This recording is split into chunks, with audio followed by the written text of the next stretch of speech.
what's up there, Hollywood? How are you, Tiki? All's good, man. I'm farthest thing from Hollywood as you can imagine. I know. I'm in Redondo. I'm not in L.A. It's close enough. Dude, I heard it's hot as hell out there. Dude, 82 degrees yesterday. Well, that's not too bad. For a second, I wanted to say, God, it's hot. I was like, wait a second. I'm used to 2 degrees in the evenings and 11 as a high, even though it was nice yesterday. Uh-huh. Well, listen, the Super Bowl, obviously the main theme of the show.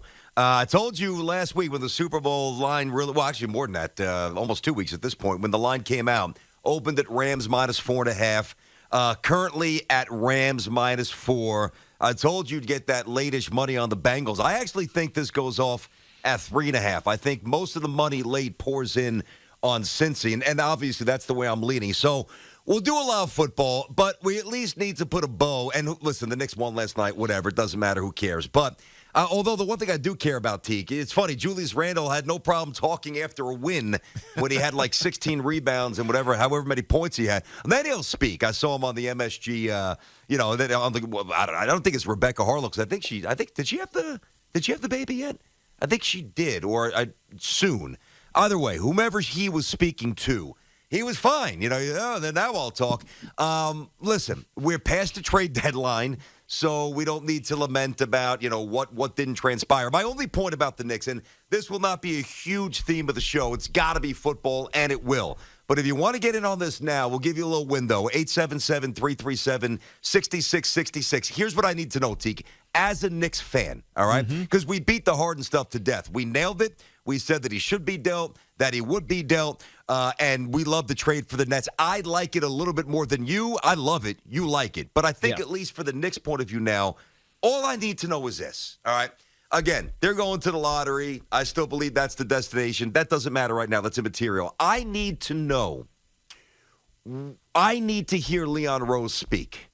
I need to know what the plan is from Leon Rose. I need to know the level of activity and the pursuit of trades from Leon Rose. Now, I understand this is a pretty basic thing. You can't force a team to take somebody that they don't want. I understand that. But what I would like to know is, again, to reiterate, what's the plan? But I need to know, because this is really a referendum on his present, but also his future. I need to know how creative was he in trying to strike a deal. All right, you don't want Kemba Walker? I got you. All right, you don't want Alec Burks? I got you. But what if we sweeten the pot with, I don't know, Mitchell Robinson and Grimes? And I'm not even saying that that's something that I would want to necessarily do, although I would have done it certainly for Halliburton. But I need to know, did Leon Rose make a cursory call, or did he actually try to do something different and change the trajectory of the Knicks? Well, first of all, that's what I need to know. Aren't you content with what you saw last night? Last night means nothing to me. I don't care about last night. Julius Randle, I don't care. Third game, maybe fourth game in a row, Yay! actually looking like the Julius Randle of a year ago? Doesn't that give you any kind of hope or at least value in his presence? Why would it? No. Now, obviously, R.J. Barrett didn't play, and maybe that's why he was so aggressive. And the pace was so much better than it's been all season long. I mean, they're not the worst team as far as pace, but they're one of the worst teams as far as pace. And we talk about it just aesthetically, how slow they bring the ball up the court. It was so much. It felt like a different team last night, to be honest with you. No, I didn't even watch much of the game. I know, but I'm just saying, to me. It felt like a different team last night in the way that they played. Look, they beat the Golden State Warriors. This is the team that I thought they had no chance of beating. You know what I mean? And they find a way to get it done because Julius Randle looked like last year's Julius Randle. We're number one. It means nothing. Number one. It means nothing. What does but it mean? in the moment, you got to enjoy that. You have to enjoy it. Listen, I'm not trying to be negative Nelly here, but this does nothing to change. Listen, listen. One thing you know about me, Teague, I'm not. I'm sure it comes across this way sometimes, but I'm not a hot take artist. I'm not saying I never have one. I'm not saying I never, stumble upon that, maybe unintentionally. But my views and what I express on the air, and I'm certainly not always right, that's for damn sure, but what I say on the air is always well-crafted in my mind and deduced from weeks or months of watching whatever I'm watching. Yep, So I know that. Okay, I know. So, I know. So why would I? And again, good win. I'm not trying to say. I'm happy that they won on some level, but it doesn't change the big picture. The only thing that matters is what is the plan for the New York Knicks, and I don't have my answer because what's the plan? You tell me. What's the plan? Well, I don't know what the plan is. That's the but point. If there is going to be one, and it's not going, do you want it to include Julius Randle? That's the question. Do you want Julius Randle on this team? No. Okay. So then there's two ways to look at this.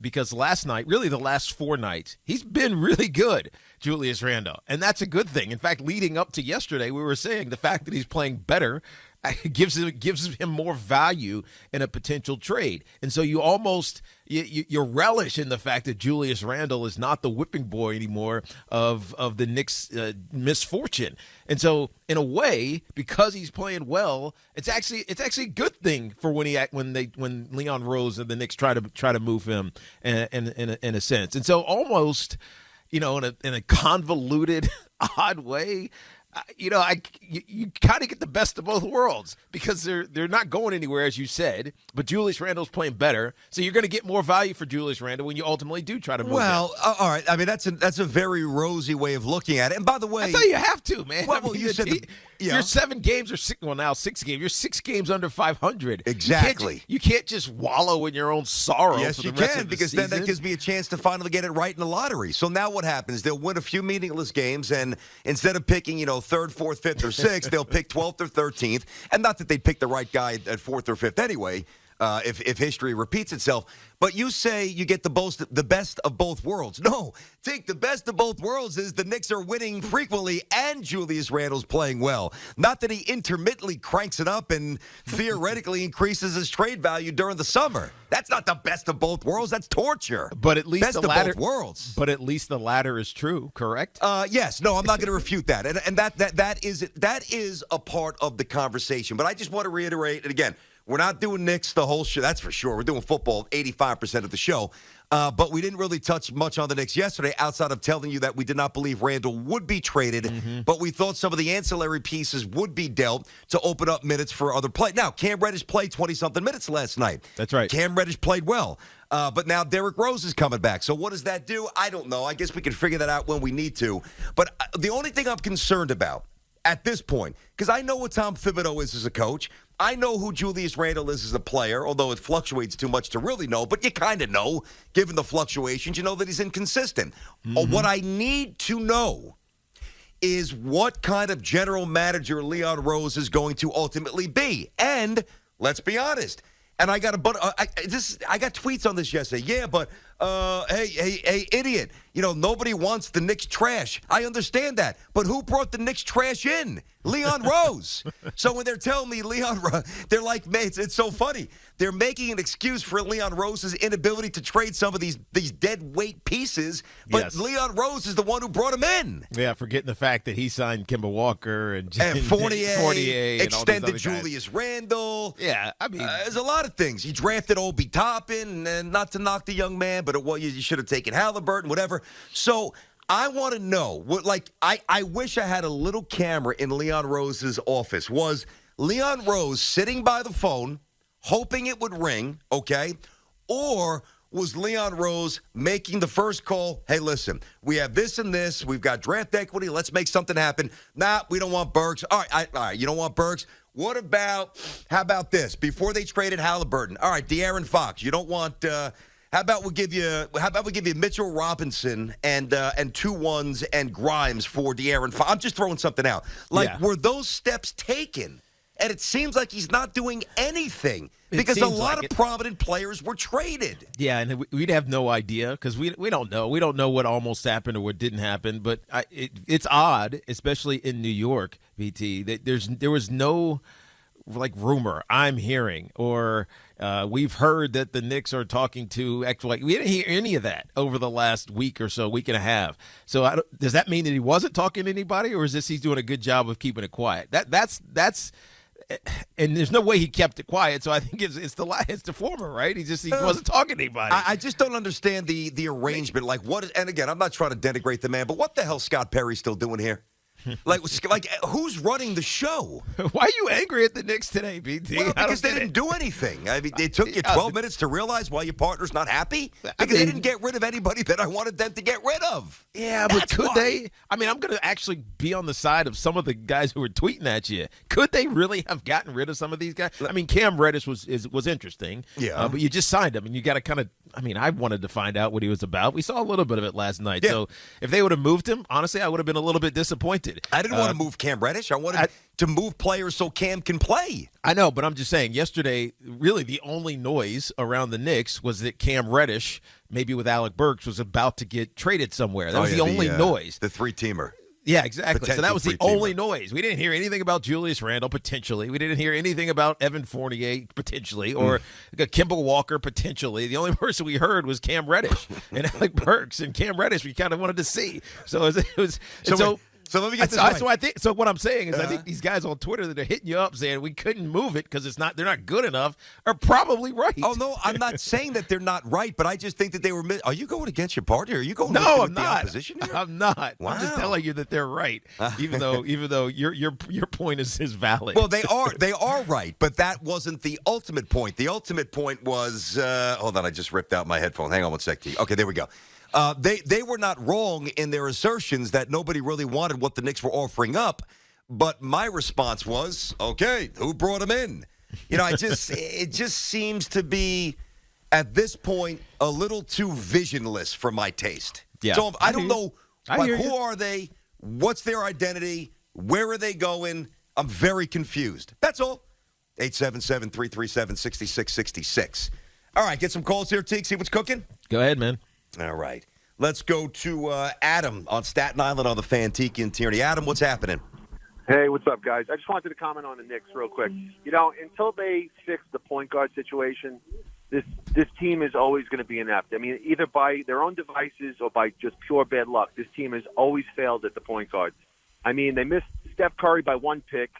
They let Phil Jackson, who they ended up firing, draft Ntilikina for the triangle and could have gotten Donovan Mitchell. Yep, the triangle. They, what year is it, man? Yeah. You know, it's unbelievable. I'm a Knicks fan. I'm 46, so I've been a Knicks fan my whole life. Yeah. And I don't know, except for Mark Jackson, who was a better pacer, to be honest, I haven't seen a point guard on this team. Yeah. Well, I'd love to see a guy who can penetrate. Yeah, it's unbelievable. Adam, it's been a theme of mine for a long time. And I know that you're omitting a few names, but they were little blurbs. They were Doc Rivers for a year, Derek Harper for 2, Linsanity for 3 weeks. I mean, yeah, no, point certainly taken. Let's go to John, who's in Freehold, New Jersey on the fan. What up, John? How are you today? Hey, BT, good morning. How you doing, my friend? What's up, John? Listen, we go way back with these Knickerbockers, Brandon. I'm sure you recognize the voice. John, I do. And you know what? I did you move? I feel like you didn't live in Freehold when you used to call me at the other station. Did you move? No, I did not. I lived in Freehold the whole time you and I were hooking up over at the other station. Did not recognize the I mean, obviously, I know where Freehold is. I did not associate you with Freehold, but as soon as I heard your voice, I said, that guy sounds familiar. Swear to God. How you been, dude? You good? I'm doing well. How about yourself, man? Same here. Thank you very much, John. What's up, pal? Let's talk Knicks. All right, so like I started off, we go way back, Brandon. Yep. When it was said that Zach Randolph could not be traded, he was a bad contract. He was playing bad. Donnie Walsh got him out of here. Okay. Kwame Brown was traded for Paul Gasol. There were a lot of bad players and a lot of bad contracts that were moved yesterday. Mm-hmm. And I have a belief. I want to bounce it off you guys and see what you guys think. Number one, I think Tom Thibodeau demanded that the veterans stay. He didn't want them to be traded. I think he voiced his opinion. And I think there hasn't been a collaboration between the front office and Tom Thibodeau. And I think that's a big problem. I think that's fragile. Mm-hmm. I also think that Leon Rose and company overvalued what they had. Okay, you can't tell me that you couldn't have traded Evan Fournier and Alex Burks to simply move those contracts off your books to a contender that was looking for some bench punch and just simply brought back second-round draft picks for those two players. You can't tell me that. You got to match up the contracts, but you're not off point. There's always a way to make it work if you're that motivated. I'm with you. Yep. In the words of Stephen A. Smith, Julius Randle is not a scrub. He's been playing better of late. You could have traded him if you wanted to trade him. I think they overvalued their players. I think they asked for too much in exchange. I hope that we're going to find this out. They brought the gentleman in from the Minnesota Timberwolves organization, president of basketball operations. I'd love to be a fly on the wall in that war room yesterday when he was sitting there with Leon Rose, Worldwide West, Scott Perry, and Allen Houston. What the hell were they talking about? What were they doing? Why was he brought in so late in the game, this close to the NBA trade deadline? All the good executives out there, Brandon, as you know, in the NBA, they work on these deals leading up to the trade deadline weeks before yesterday. Okay, where was the plan? Where was the formula? Where was the direction? This team needs to go young. There was a young point guard out there. You look at the situation that happened with Sacramento. Okay, they traded Halliburton away, and they decided to keep the other kid there from Kentucky. De'Aaron Fox. All right? Because they had somebody already there in Fox. That they had a guy that was expendable. You look at the situation with the Oklahoma City Thunder, Brandon, and this is what I've been pounding on the table for. You got a guy in Sam Presti who loves first-round draft picks. All we keep hearing about is the treasure chest of draft picks the Knicks have in both the first and the second round. Okay, you can't tell me they couldn't package a Julius Randle, a Mitchell Robinson, and Emmanuel Quickly and add some picks and go to Oklahoma City. Well, and John, here's the thing. John, here's what everybody. John, this is what people are missing. By the way, thank you for the call, John. I remember you from back in the day, and you could tell this man knows his hoops. He loves it, and he knows it. Good job, bud. But what people are missing as well, you could, because then somebody might say, well, what the hell is the Thunder going to do with Julius Randle? Well, then they strike a buyout, right? You find that you find is he buyout? Is he buyout well, like I don't level? know if he would have been fully amenable to it, but there's always. But is ways. he a buyout level player? Like I mean, I know we've been down on him, but he's not that. Well, no. I'm not saying that, but because the Thunder, they're nowhere ready to contend. So yeah, but he's young still. I understand you know what that, I mean? but he would be more appealing. But you're not going to build around Randall, so you maybe reroute the him. Knicks thought that they could build around, but Randall, that's why so. they're the Knicks. Okay, what has the Oklahoma City Thunder done? They've done a lot of savvy things for years, which is why they didn't acquire Julius Randle. All I'm saying is, to John's point, and to my ultimate point, there are always creative methods to, one, shed yourself of players you no longer want, but more directly, bring players here that are expendable and that you do want. And listen, Teak, if there was no deal struck around the NBA, it was quiet like it usually is, it would be different. But they're meaningful pieces flying off the board every day. This guy gone, this guy gone, that guy gone, this guy acquired, that guy dealt. And we sit here, we don't do anything. And it's baffling and it's frustrating, beyond confounding, because it seems like the Knicks don't have a plan. And meanwhile, the Brooklyn Nets do exactly what they need to do to get a malcontent out. Yep. Apparently, did you read the article that James Harden got upset because Kyrie Irving came in with some incense and was trying to clean the bad I did not see mojo that. out of it? Oh, you got to be kidding me. He was just looking at him like he was crazy, and that was kind of the beginning of the end. Yeah, I mean, who knows? Oh, my God. But my point is, the Nets got rid of someone who didn't want to be there, and they got two players who are potentially going to help them get to where they want to be. Well, in 2 years, the Nets have, or 2.5 years, the Nets have been able to get 3 all-time players. Yes. In 30 years, the Knicks have brought in 1, Carmelo. That's right. I mean, the disparity is alarming. 877-337-6666. So we'll run with this a little bit. Hopefully a big day tomorrow for baseball.